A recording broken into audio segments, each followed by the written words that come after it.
Mom told me. She couldn't force herself to raise me, so she took my sister and moved away without me. But years later, she came back, demanding I gave her this. Hey everyone, before we jump into today's video, I need your help. We've noticed the channel is losing some traction, and subscribing is one of the best ways you can support us. It's quick, free, and it helps us keep bringing you awesome content. Your support means the world. Let's keep this channel growing together. Thanks so much. Now let's start the video. Alright guys, this is going to be a long one, but I need to get this off my chest. My family situation is completely messed up, and now my mom is back trying to milk me for cash after years of treating me like garbage. Gonna break this down into parts because there's way too much history to cover in one post. So let me start from the beginning.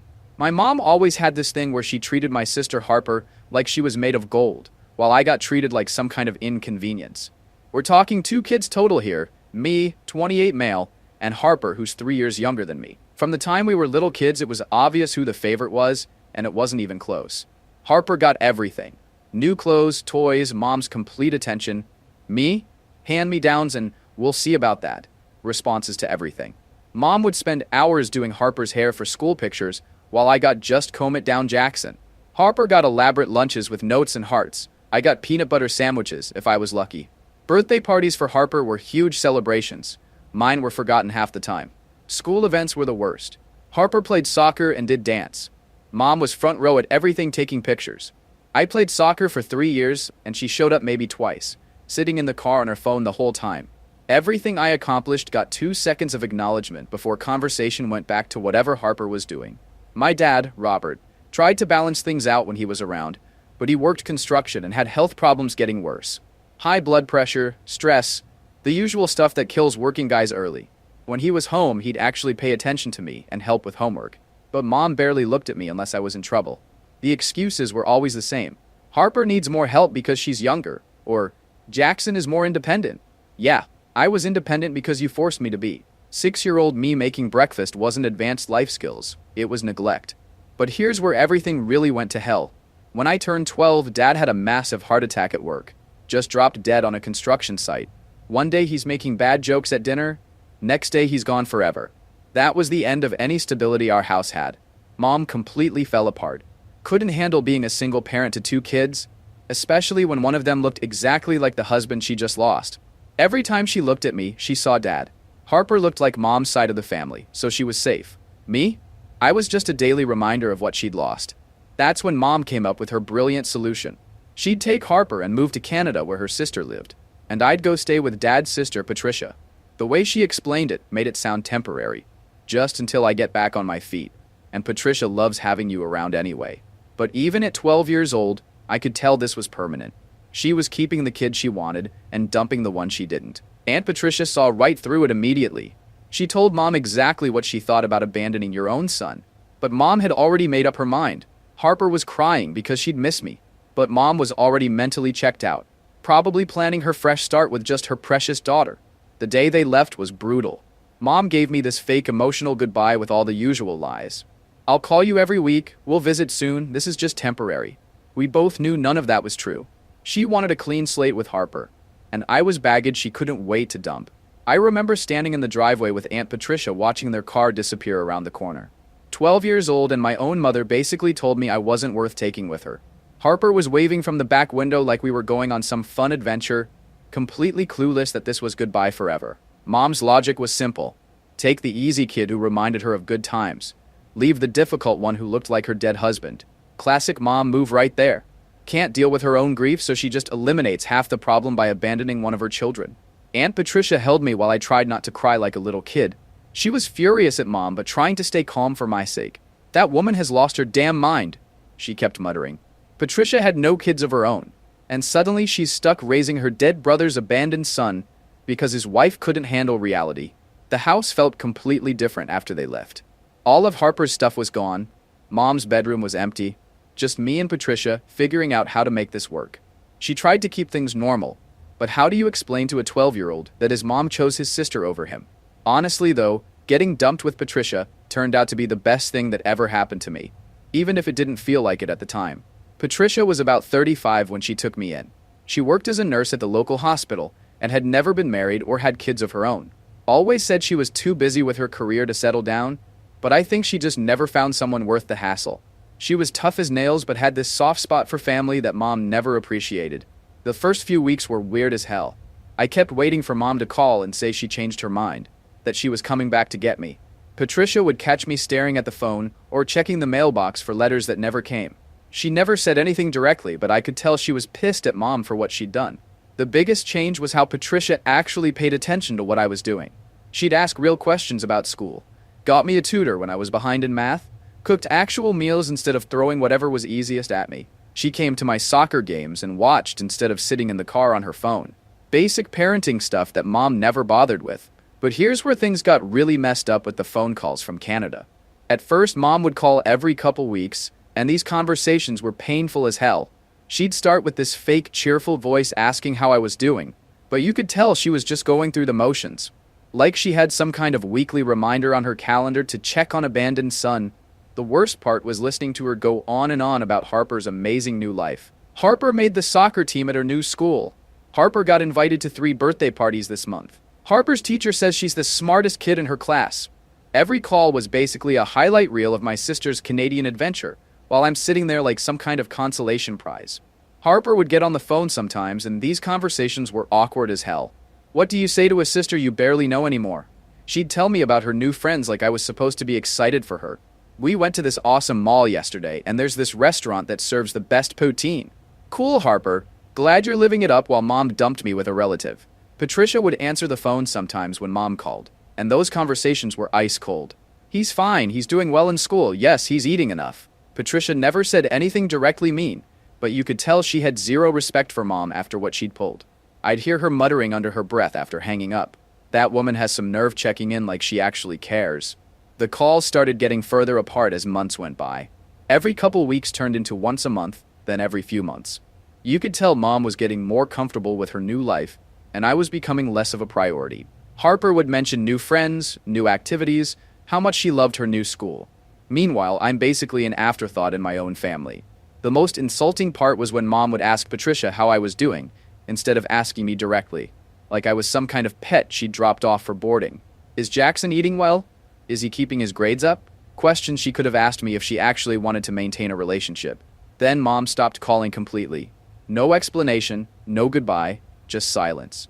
Patricia and I figured out later that she'd changed phone numbers and didn't bother giving us the new one. That's when I knew for sure that I was officially written out of their story. Patricia never said "I told you so," but we both knew this was always going to happen. Mom had gotten her fresh start with her favorite child and didn't need the complication of her abandoned son anymore. The calls had just been guilt management, and once the guilt faded, so did any pretense of caring about me. Looking back, those phone calls were almost worse than being abandoned in the first place. At least when she left, it was honest. The fake check-ins were just cruel reminders that I wasn't worth real effort, just occasional lip service to make herself feel better about what she'd done. College was the first time I really felt free. Patricia helped me get into a decent state school a couple hours away, and once I got there, it felt like I could finally breathe. No one knew about my messed up family, no pity looks, no awkward questions. I studied business and computer science. Patricia's idea, something useful, worked part-time, took out loans, and made friends who actually felt like family. By junior year, I was freelancing websites and realizing I might be able to turn this into a real career. Meanwhile, I hadn't heard from Mom or Harper in years. Maybe a sad Christmas card once, but that was it. After graduation, I moved back closer to Patricia, stayed in her spare room while job hunting. She never made me feel like a burden, just kept reminding me I'd figure it out. Eventually landed a job at a tech company doing sales support, and started climbing from there. Around that time, I met Sarah at a conference. Total opposite of the chaos I came from. Smart, grounded, came from a family that actually liked each other. I told her the whole story eventually. She was shocked, but she got it. And for the first time, I felt seen. We got married a couple years later. That should have been the end of the story. Jackson overcomes shitty childhood, builds successful life with people who actually care about him, lives happily ever after. But that's when this whole nightmare started all over again. Because apparently Mom decided I was worth talking to again. I'm sitting at home on a Saturday morning having coffee with Sarah when my phone rings. Unknown number. I almost didn't answer because who calls anymore, right? But something made me pick up. Big mistake. It was Mom.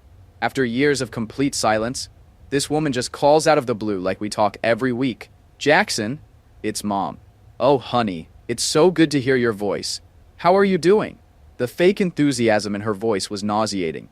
Sarah saw my face during the call and knew immediately something was wrong. She sat there watching me get more and more tense as Mom did this weird dance around what she actually wanted. 20 minutes of surface-level questions about my business, my marriage, how things were going, all the stuff she should have cared about years ago, but couldn't be bothered with when I was actually struggling. She'd clearly been fishing for information about my success through Patricia, probably calling her up pretending to care about family news when really she was checking if I had money yet. Finally, Mom got to the real point. Turns out she'd moved back here a few months ago, leaving her Canadian dream behind for reasons she didn't really explain. Probably couldn't afford it anymore. Harper was in college now, and apparently struggling with tuition costs. Mom was working some retail job trying to make ends meet and wanted me to help out financially. The thing is, Jackson, Harper really needs help with her tuition costs. She's your sister after all.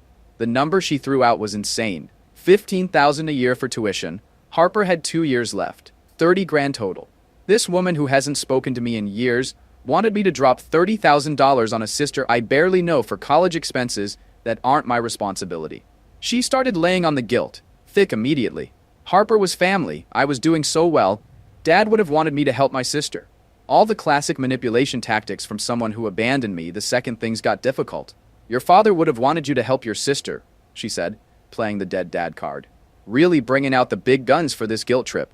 I told her straight up that Harper was basically a stranger to me after years of zero contact. Mom tried to claim Harper asked about me all the time and would love to reconnect with her big brother. Complete bullshit. If Harper cared about reconnecting, she could have called me herself any time in the last decade. Mom, I haven't talked to Harper in years. She's basically a stranger to me. Oh, honey, that's not true. She asks about you all the time. When I pointed out that Harper wasn't around when I was struggling through college, working multiple jobs just to pay rent, building my business from nothing, Mom got defensive, started making excuses about living in Canada and things being complicated, like geography prevented them from picking up a phone for 15 years. That's when her tone shifted from fake sweet to full manipulation mode. She did her best to raise 2 children after Dad died.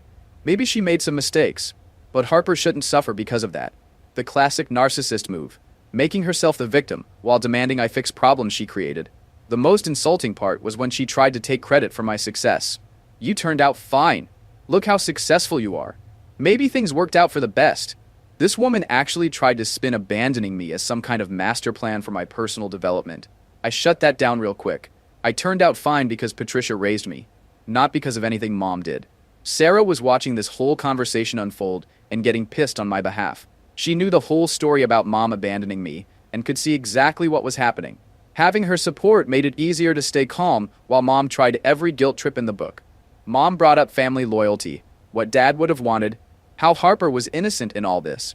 All the manipulation tactics you'd expect from someone who only cares about you when they need something. She even had the nerve to blame me for not maintaining a relationship with Harper, like I was the one who moved to another country and stopped calling. When I told her I wasn't giving her $30,000 for someone I don't even know, she completely lost it. Started screaming about how Harper was my sister and family helps family. Really rich coming from the woman who chose one kid over the other and then disappeared for 15 years. I'm not giving you money for Harper's college. I don't owe either of you anything. Jackson, please don't be like this. I know I hurt you, but we're still family. I made it crystal clear that Patricia is my family. Sarah is my family. Mom and Harper are strangers who share some DNA with me, and that's it. The conversation was getting nowhere with her trying different angles and me shutting them all down. But wait, there's more. The money grab wasn't the only reason for the call. I'm getting married in a few months to a wonderful man named David. We've decided to settle here, actually, closer to family. I was hoping you'd come to the wedding. The audacity was actually impressive. Hit me up for 30 grand and then invite me to celebrate her new life like we're close family. I'm not coming to your wedding, Mom. She tried the whole, it would mean so much to me routine.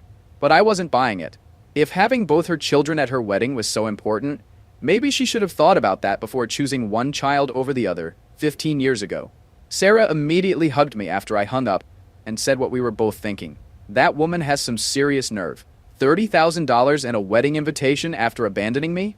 The level of entitlement was off the charts. The whole call confirmed everything I already knew about Mom. She's selfish, manipulative, and only cares about me when she needs something. The fact that she thought I'd just hand over 30 grand to someone I haven't talked to in years Shows how completely out of touch she is with reality. She probably figured successful people are supposed to help their family and didn't see any problem with her logic. Never mind that she wrote me out of the family when it was convenient for her. Now that there's money involved, suddenly I'm family again and have obligations. Patricia called me later that day, asking if Mom had reached out.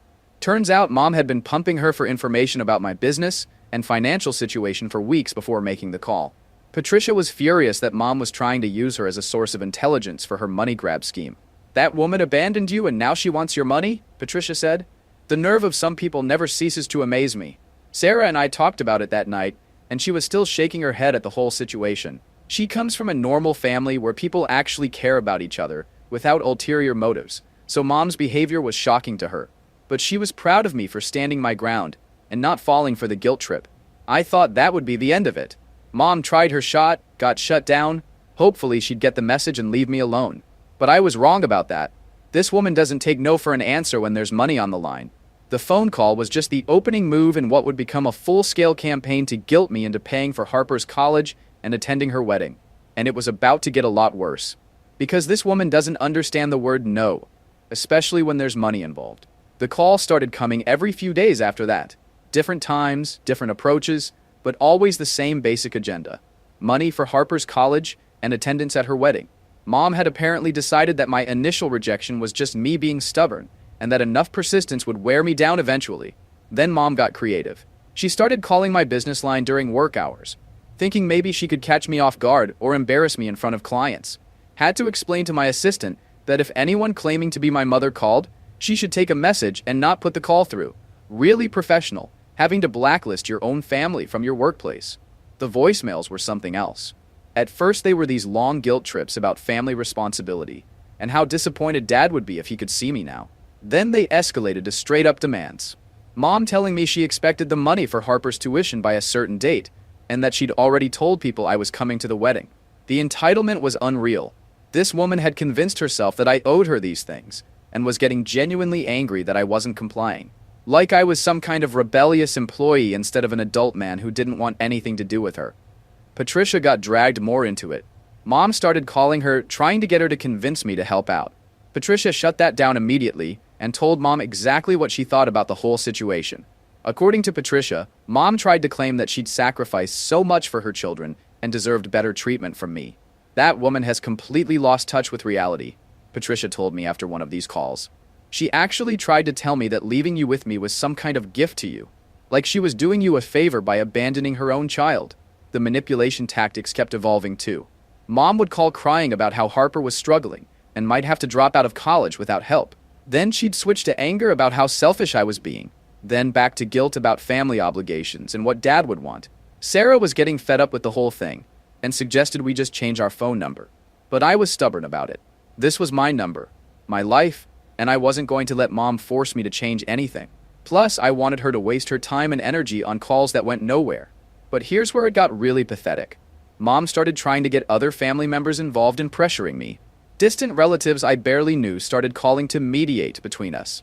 Cousins I hadn't talked to in years, suddenly reaching out to tell me I should give Mom a chance. These people didn't know the full story, obviously. Mom had fed them some version where she was the grieving widow who did her best, and I was the ungrateful son holding grudges. They'd call with this concerned tone, asking if maybe I could find it in my heart to forgive past mistakes and help my sister. I had to explain to each of them exactly what Mom had done, how she abandoned me after Dad died, took Harper to Canada, basically erased me from their lives for 15 years. Most of them were shocked because Mom had obviously left out those details when recruiting them for her guilt campaign. My cousin Danny was one of the few who already knew the real story. He called not to pressure me, but to warn me that Mom was going around telling people I was being cruel to Harper, trying to make it sound like I was punishing an innocent girl for Mom's mistakes instead of just refusing to pay for a stranger's education. She's telling people Harper doesn't understand why her brother won't help her, Danny told me. Making it sound like Harper's been trying to reconnect with you for years and you've been ignoring her. More lies from Mom to make herself look better. Harper hadn't made any effort to contact me because she didn't care about having a relationship with me. This was purely about money, and Mom was trying to rewrite history to justify her demands. The most insulting part was when Mom started calling Sarah directly. She somehow got Sarah's work number and called her office trying to convince her to talk sense into me. Sarah was furious about Mom bringing her workplace into this drama. Your mother called me at work, Sarah told me that night. Started going on about family responsibility and how wives should support their husbands in doing the right thing. I hung up on her, but she's completely out of line, dragging my job into this. That's when I knew Mom had crossed a line. Going after my wife's career because she wasn't getting what she wanted from me? That's not family behavior. That's stalking behavior. Sarah didn't sign up for this crazy when she married me, and didn't deserve to have her professional life disrupted by my toxic mother. I called Mom that night and told her if she ever contacted Sarah again, I'd get a restraining order. That seemed to back her off from targeting Sarah directly, but the pressure campaign continued in other ways. When the call stopped working, Mom switched to cards and handwritten letters. They were full of guilt trips about how she'd made mistakes and wanted to make things right. Harper needed her big brother. The wedding wouldn't be complete without both her kids, the usual. Each one was a masterclass in manipulation, full of vague apologies and zero real accountability. She made abandonment sound like a parenting hiccup. Sarah would find these letters in our mailbox and just throw them away without showing them to me. She could see how stressed the whole situation was making me and tried to shield me from as much of it as possible. Having a partner who actually cared about my well-being was such a contrast to Mom's selfish demands. The timeline pressure kept building too. Mom's wedding was approaching, and Harper's tuition deadlines were coming up. The calls got more frequent and more desperate. Mom started making threats about what would happen if I didn't come through. She'd tell people at the wedding that I was too busy with work to attend. She'd have to explain to Harper why her brother didn't care enough to help with college. She'd never be able to forgive herself if Harper had to drop out because of my selfishness. All of this was supposed to make me feel guilty enough to cave in and give her what she wanted. But the more pressure she applied, the more convinced I became that I was making the right decision. This woman had shown her true colors, and they were ugly as hell. Patricia kept me grounded through all of this. She'd remind me that I didn't owe Mom anything, and that her demands were completely unreasonable. Patricia had managed to raise me without any help from Mom, and now Mom wanted to take credit for my success, while demanding I fund her other kids' future. You worked hard for everything you have, Patricia would tell me. That woman contributed nothing to your success, and now she wants to cash in on it. Don't let her guilt you into rewarding her for abandoning you. The whole campaign was backfiring on Mom because instead of wearing me down, it was just reinforcing why I'd cut contact with her in the first place. She was selfish, manipulative, and only cared about me when she needed something. The pressure tactics just proved that she hadn't changed at all. But Mom had one more card to play that would take this whole situation to an even crazier level. And when that didn't work either, she'd show me just how entitled and delusional she really was.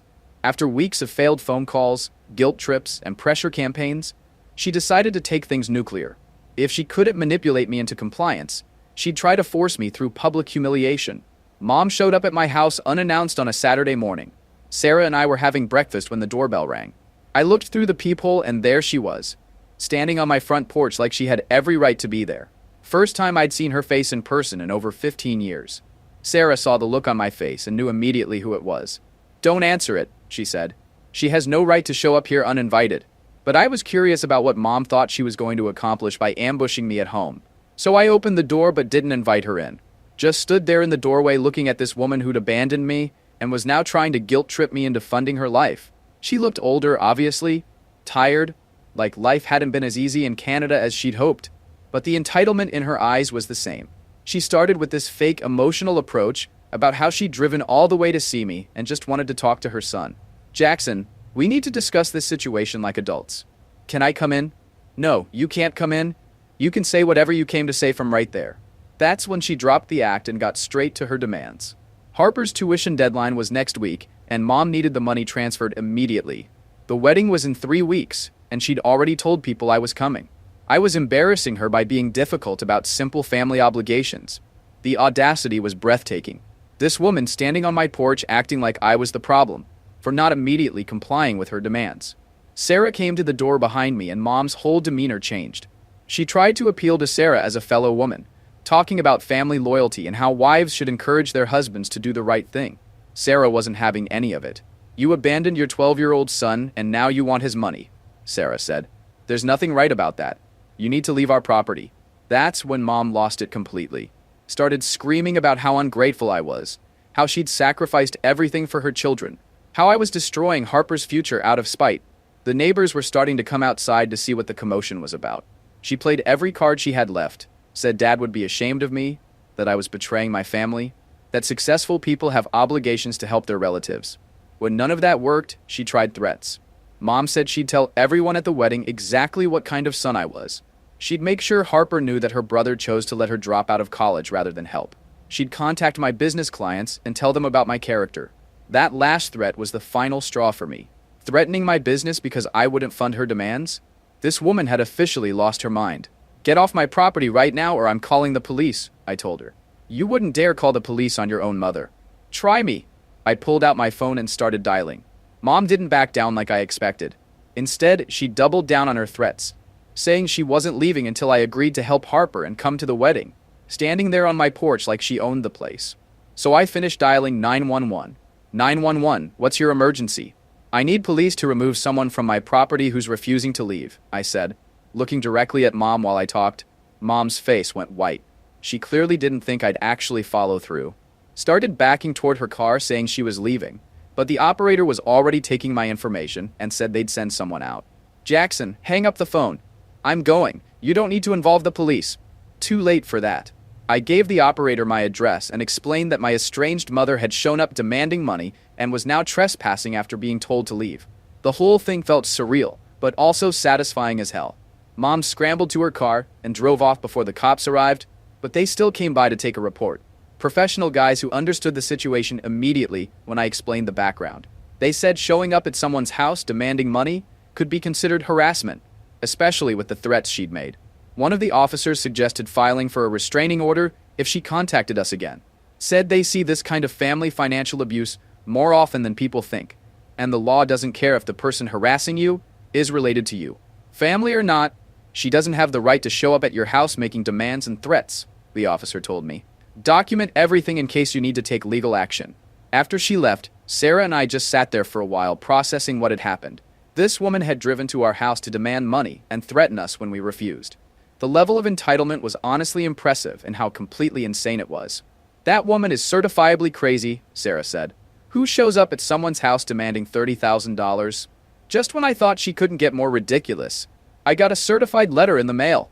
It was from some bottom-barrel lawyer on her behalf, full of legal-sounding fluff accusing me of emotional abandonment and failure to provide family support. Yeah, apparently I'm now responsible for Harper's college because I turned out successful. She actually tried to claim I owed her money because she raised me, which she didn't, Patricia did, and because Harper's emotional well-being was suffering from my refusal to help. No actual case, no court filing, just one big guilt trip printed on legal letterhead. Luckily, my buddy is a real lawyer and tore it apart in 5 minutes flat. His words, "This is junk mail in a suit." We sent back a short reply basically saying, "Jackson owes nothing. Any more of this and we'll pursue legal action for harassment." She hasn't filed anything, obviously. It was all scare tactics. But the fact that she tried to strong-arm me with fake legal pressure after years of silence just confirmed everything I already knew. She doesn't want a son. She wants a checkbook. Sarah and Patricia both laughed when they read it. Patricia said, "She abandoned you, then tried to invoice you. That's a new level of entitled. If she thinks that's gonna work, she's way more out of touch than I thought." We decided right then that if Mom contacted us again in any way, we were getting a restraining order. Her showing up at our house crossed the line from annoying family drama to actual harassment. But of course, Mom wasn't done. A few days later, 2 of my clients called asking about family issues they'd heard about. Turns out Mom had somehow tracked down their contact info and called them, claiming I was heartlessly refusing to help my brilliant sister stay in college. She made me sound like some selfish monster who abandoned his family. Luckily, both clients are professionals and weren't buying it. They were more confused than judgmental. I told them the truth. Mom left me at 12, vanished for 15 years, and now suddenly wants money.